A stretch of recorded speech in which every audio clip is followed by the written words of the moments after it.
So we're back with the second part of the podcast. The topic is elections, and we're here with Pilar from Portugal Stella from Greece. and Emily from Germany. Let's get started. This topic is elections, and we're here with the first question. What is the voter turnout among young people in your country, and what do you think could help increase it?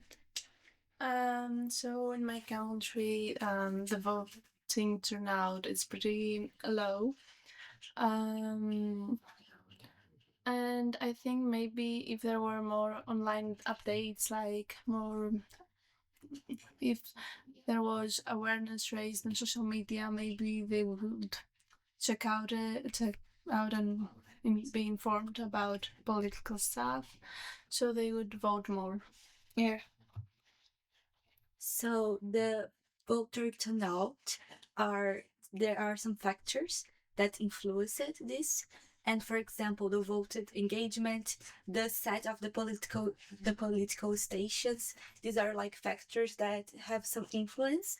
And for example, young people need to be aware or where they can vote, how the engagement is being developed.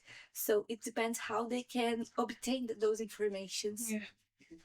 Yeah, so we had elections this year in my country, and the voter turnout on the young people was pretty high because these elections were pretty important. So the general voter turnout was pretty high. It was about 82% in general, and many young people went to vote because especially the two parties in our system, and they're very active on social media.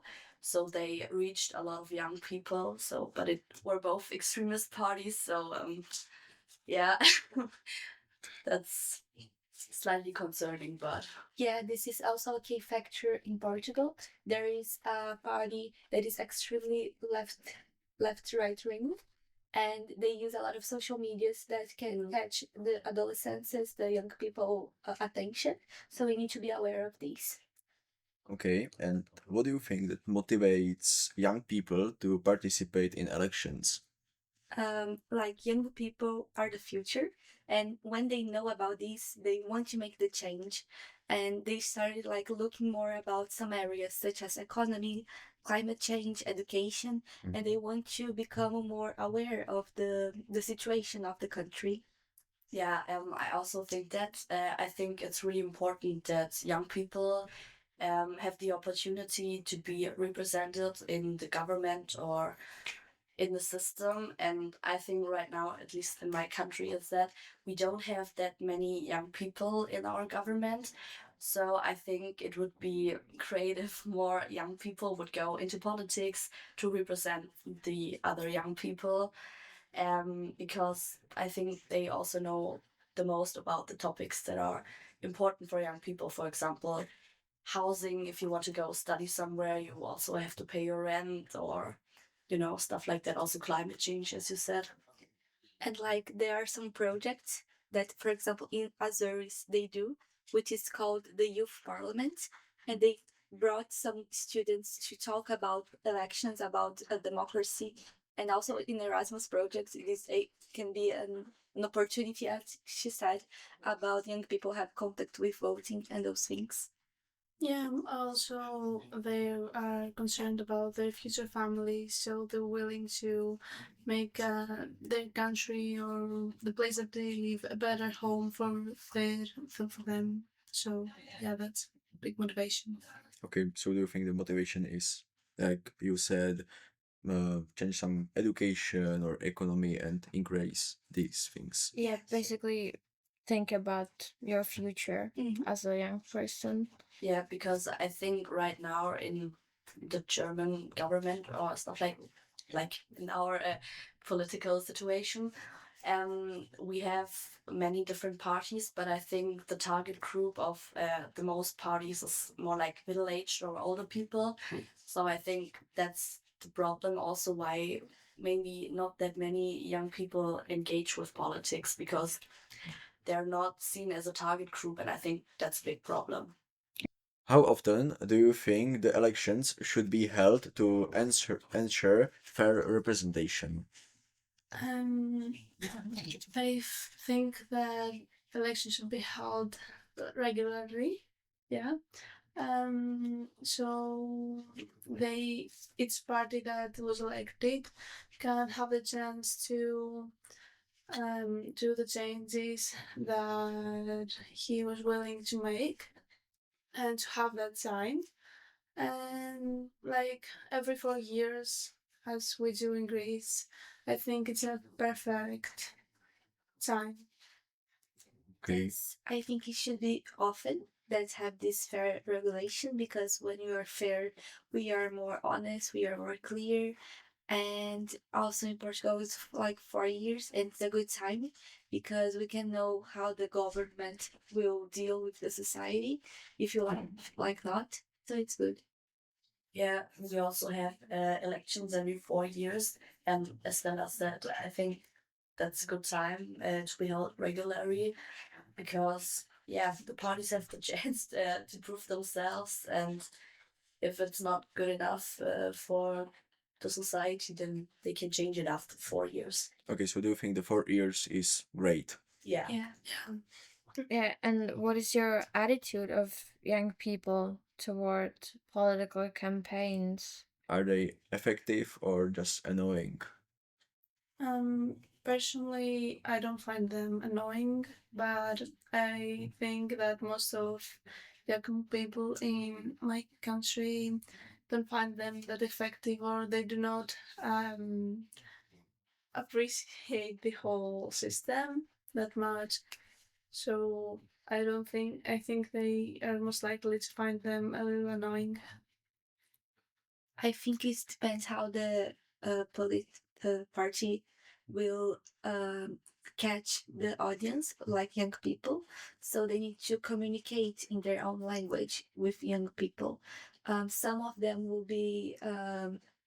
be interested, others not, and it depends a lot how they communicate with them.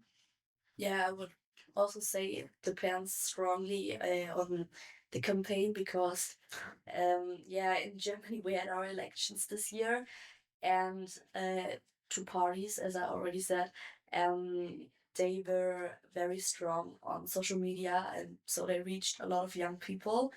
So I think that campaign was very effective. But we also have, like, of course, election posters, for example, and I would say they're more targeted towards like a little bit older people, like middle aged or older, and I think they are not that effective. Like, it's just my opinion. And what about mandatory voting? Should it be implemented in your country? Because there's not much participation by a lot of people, not only young ones. I think that the voting should not be mandatory because we only want to have people voting if they're fully informed about politics, so they know what they're doing. Because if we have people like voting just for to vote and not be aware of what they're doing, it won't be good for our society. Yeah. In Portugal, it is not mandatory. However, voting it is a right and also a civic duty. In my opinion, I think that it should be mandatory because sometimes we have like a very unbalanced numbers of votes, so we need to make a difference between them, and how much vote we can get is better, and every single person will be more aware. I think that if it's mandatory, people will be with more conscious and more aware about how important it is. Yeah, that's a good input that you give us here. Yeah, in Germany we also don't have mandatory voting. I think it's already good that you don't have to register yourself, that you're able to vote. I think that's a big step, and that encourages many people to go voting. And I think like there's pro and cons to this topic. So it would be great to have a higher voter turnout. As Pina said, maybe sometimes it's really close, and then maybe it wouldn't be that close to each other. But I think it's also, as Stella said, it's maybe sometimes difficult because not everyone like educates themselves and informs themselves on the different parties. So I'm myself not really sure if it's the right way or not. So do you think it is better to leave voting as a personal choice? Yeah. Yeah. Let's see. Yeah, thank you for being so open with your answers and for giving us so much information. We're glad we had you here, and maybe sometimes again. And have a nice day. Yeah, And you- thank you for this podcast. Thank you. Thank Yeah. you for having us. Thank you.